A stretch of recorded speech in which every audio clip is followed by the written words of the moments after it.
నెల్లూరు నగర కార్పొరేషన్లో నిబంధనలకు విరుద్ధంగా అజెండా రూపొందిస్తే ఈ అజెండాలకు నగరపాలక సంస్థ సర్వసభ్య సమావేశం ఆమోదముద్ర వేసింది. నగరంలోని కొందరు కార్పొరేటర్లకు అసలు అజెండాలు అంశాలు ఏంటి అన్న విషయం కూడా అర్థం కాని పరిస్థితి ఏర్పడింది. 50 కోట్ల రూపాయల నిధులకు సంబంధించిన సాధారణ సమావేశంగా చెప్పుకోవచ్చు. దీనికి సంబంధించిన వివరాలు ఇలా ఉన్నాయి. నెల్లూరు నగరపాలక సంస్థలో ప్రతి 3 నెలలకు సాధారణ సమావేశం జరగాల్సి ఉంటుంది. ఈ సమావేశంలో నగరానికి సంబంధించిన అవసరాలను గుర్తించటం, అవసరాలకు తగ్గట్టుగా అజెండాను రూపొందించి సర్వసభ్య సమావేశంలో చర్చించి కౌన్సిల్ ఆమోదం తీసుకుని ఎలాంటి అభివృద్ధి కార్యక్రమమైనా చేపట్టాల్సి ఉంటుంది. అత్యవసర పరిస్థితుల్లో విపత్తులు జరిగినప్పుడు ఆ విపత్తుకు సంబంధించి అత్యవసరంగా పనులు చేపట్టాల్సినప్పుడు మాత్రమే 10 లక్షల రూపాయల వరకు విలువ కలిగిన ఏ పనైనా కౌన్సిల్ ఆమోదం లేకుండానే నగర కమిషనర్కి ఆ పని చేపట్టే అధికారం ఉంటుంది. ఎలాంటి విపత్తు లేకుండా, కౌన్సిల్ ఆమోదం లేకుండా ఏ అభివృద్ధి పని ముందుగా చేపట్టకూడదు.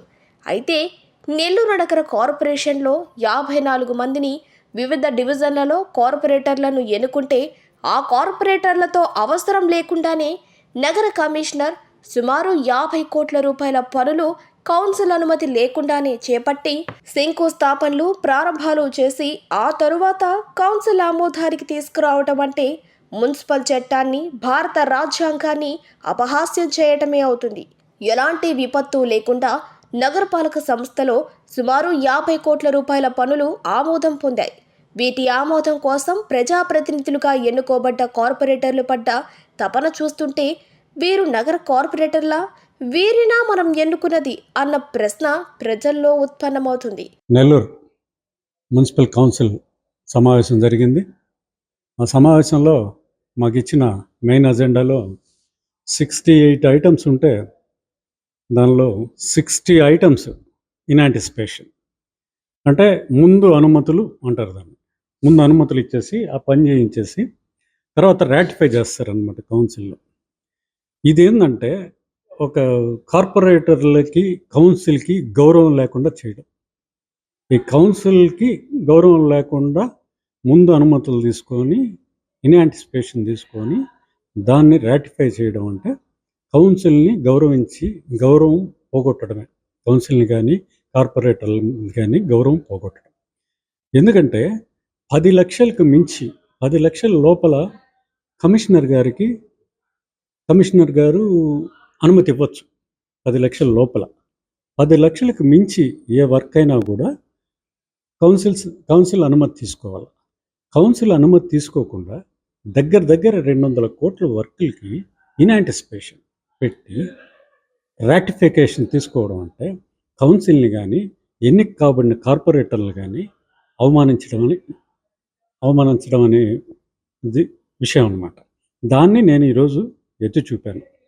తర్వాత ఇంకా కొన్ని విషయాలు ఏంటంటే కొన్ని ట్రాన్స్ఫర్లు జరిగినాయి కార్పొరేషన్లో.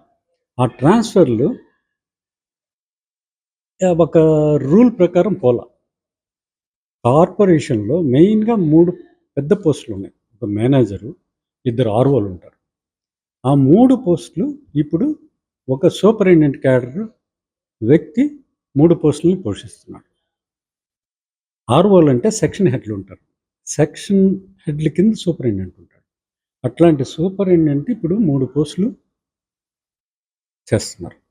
ఆర్ఓల్ని తీసుకెళ్ళి, ఆర్ఓలు ఎవరైతే సెక్షన్ హెడ్లుగా ఉంటారో ఆ సెక్షన్ హెడ్లని తీసుకెళ్ళి ఇంకో సెక్షన్ హెడ్ కింద పనిచేయమంటున్నారు. ఇది ఎంత మాత్రం సబబు అని అడిగాను. అంటే ఒక ఆర్డీఓ క్యాడర్ అతన్ని తీసుకెళ్ళి ఒక ఎంఆర్ఓ కింద వర్క్ చేయమంటే ఎట్లా ఉంటుందో అట్లాంటిది అన్నమాట. దాన్ని క్వశ్చన్ చేశాను. అంటే ఆన్సర్స్ ఏదో చెప్తారు కానీ కరెక్ట్ ఆన్సర్ అయితే రాలేదు అక్కడి నుంచి. అలాగే ఈ సెక్రటరీలకు కొంతమందికి bunch of notices, show cause notices ఇవ్వడం జరిగింది. దాని మీద క్వశ్చన్ చేశాను. షోకాజ్ నోటీసులు ఒకరికి ఇస్తే వాళ్ళకి భయం ఉంటుంది. అరే నాకు షోకాజ్ నోటీస్ వచ్చింది, నేను వర్క్ కరెక్ట్గా చేయాలని ఉంటుంది.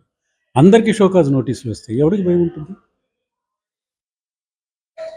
అదొకటి క్వశ్చన్ చేయడం జరిగింది. ఇంకా కొన్ని చిన్న విషయాలు సామాన్యంగా మనకి ఆ, మిగతా సభ్యులంతా దోమల గురించి, పందుల గురించి, కోతుల గురించి అన్నీ మాట్లాడడం జరిగింది. ఆ, ఆ, వాళ్ళ డివిజన్స్లో ఏమేమి సమస్యలు ఉన్నాయో వాటన్నిటి గురించి మాట్లాడడం జరిగింది. నేను ఓవరాల్గా జరిగిన ఇక్కడ కార్పొరేషన్లో జరిగే ఆ, అవకతవకల మీద ప్రశ్నించడం జరిగింది. నన్ను మాట్లాడించే పరిస్థితి లేదు. నేను మాట్లాడడానికి లేస్తే నా మీద 10 మంది వచ్చి చుట్టుముట్టేస్తున్నారు. మీరు చూశారు, మీరు ఉన్నారు కదా. నేను మాట్లాడడానికి నాకు పూర్తి అవకాశం అయితే కల్పించలా. నేను మాట్లాడేదానికి అతుకులు బతుకులుగా మాట్లాడడం జరిగింది.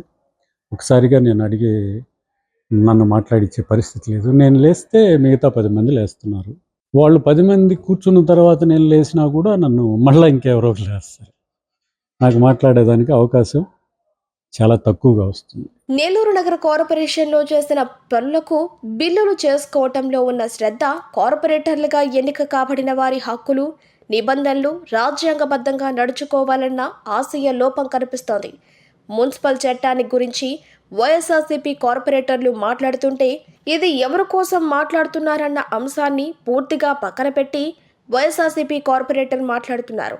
కాబట్టి వాస్తవ అవాస్తవాలను పక్కకు నెట్టి తామేదో మాట్లాడామని, తామేదో జబ్బలు చరిచామని అధినేతల దృష్టిలో పడేందుకు మాత్రమే ఈ కౌన్సిల్లో ప్రవర్తించారు. కౌన్సిల్ సమావేశంలో Bobbala Srinivas Yadav point of order లేవనెత్తితే అసలు పాయింట్ ఆఫ్ ఆర్డర్తో మాకు పని లేదు, శ్రీనివాస్ యాదవ్ మాట్లాడకూడదు అన్న తీరులో మూలే విజయభాస్కర్ రెడ్డి, దామవరపు రాజశేఖర్, అవినాష్ మరికొందరు సభ్యులు ప్రవర్తించారు. అసలు కౌన్సిల్లో తీర్మానం చేయకుండానే, కౌన్సిల్ ఆమోదం చేయకుండానే వివిధ పనులు ఇక్కడ పెట్టారని వైసీపీ ప్రశ్నిస్తుంటే, వైసీపీ ఫిరాయింపు కార్పొరేటర్లు పాయింట్ ఆఫ్ ఆర్డర్తో పని లేదు, మున్సిపల్ చట్టం తమకు వర్తించదు, తమకు కావాల్సిందంతా వ్యక్తిగత అజెండా అనే రీతిలో కొందరు కార్పొరేటర్లు వ్యవహరించారు. కార్పొరేషన్లో కొందరు కౌన్సిలర్లు మాట్లాడేందుకు కూడా ఇష్టపడటం లేదు. కార్పొరేషన్ సమావేశం పాయింట్ ఆఫ్ ఆర్డర్లో ఉంచాల్సిన మేయర్ శ్రవంతి నిశ్చేష్టురాలై చూస్తూ ఊరుకుండాల్సిన పరిస్థితి ఏర్పడింది.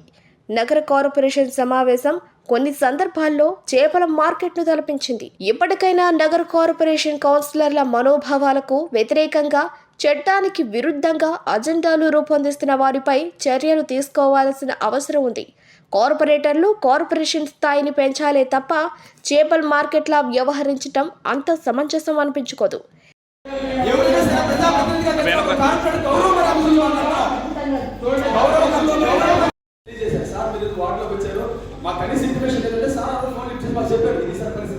ఇంకొకసారి జరగనివ్వమని చెప్పారు మేడం. రెండో మొన్న 7వ తారీఖు ప్రోగ్రాం జరిగినప్పుడు తెలుగుదేశం ఇంటిమేషన్ కనీసం మాకు లాగకపోవడంలో దాని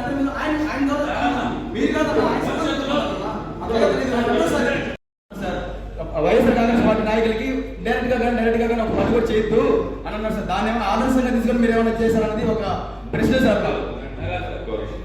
చివరికి ఈ సమావేశంలో అజెండాకి సంబంధం లేని అంశాలు, కార్పొరేషన్కి సంబంధం లేని అంశాలు ఏమిటని కార్పొరేటర్ మహేష్ మొత్తుకోవాల్సి వచ్చింది. దీనికి మేయర్ సమాధానమిస్తూ రాటిఫికేషన్ పనులు కౌన్సిల్ తీర్మానం లేకుండా ఆమోదించిన వాటిపై కమిషనర్ వివరణ ఇస్తారంటూ మేయర్ పోట్లూరు శ్రవంతి ముక్తాయింపు ఇచ్చారు.